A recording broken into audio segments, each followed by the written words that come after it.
G'day, I'm Grant from Motion, and with me today is Richard from Loctite. Welcome, Richard. Thank you for having me. So we've got a demonstration on the Loctite retaining compound 660. I love a demonstration. Again, we get a chance to understand exactly what makes this product so good. 100%. I'm going to demonstrate the features and benefits of Loctite 660, and the features and benefits in it is actually its gap filling capability. Yeah, okay. Okay, so traditionally most retaining compounds can do 0.2 to 0.25 of a mil. Very important to understand that, So yes. It's a small gap. Yep. Whereas this product can do half a mil on the diameter. Yeah, and I suppose the fear we have out there is that people think that it's like a bog, I suppose, is going to take up, millimetres of gap, but it's not possible. Absolutely not. Yeah. It is not a metal rebuilding product. We do have a range for that, Yeah. but it is not in anaerobic form. Okay, so even though it's in silver packaging, it is still an anaerobic technology. So metal to metal contact, take away the oxygen, start securing process. And I'll show you why this one can do half a mil on the diameter, and it is because it's actually in paste form.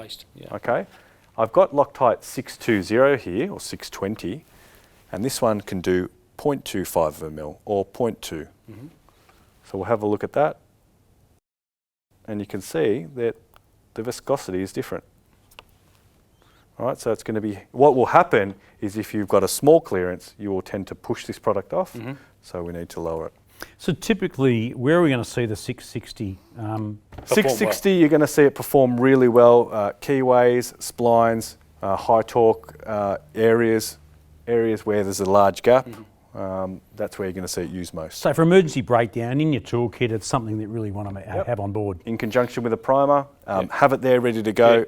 Get up and running, reassess the situation. So I'm glad you talked about the primer because, again, like everything, that preparation is really, really mission critical, isn't it? 100%, even with retaining compounds. Make sure you're cleaning the shaft, inner race of the bearing, use your cleaners, and then say to ourselves, how quick do I need the equipment back up and running? Do I need to use a primer to get that initiation happening quickly? Thanks very much, Richard. So if you'd like to know more about the Loctite 660 range of product, or you may want some technical advice from someone like Richard here, reach out to your nearest Motion branch.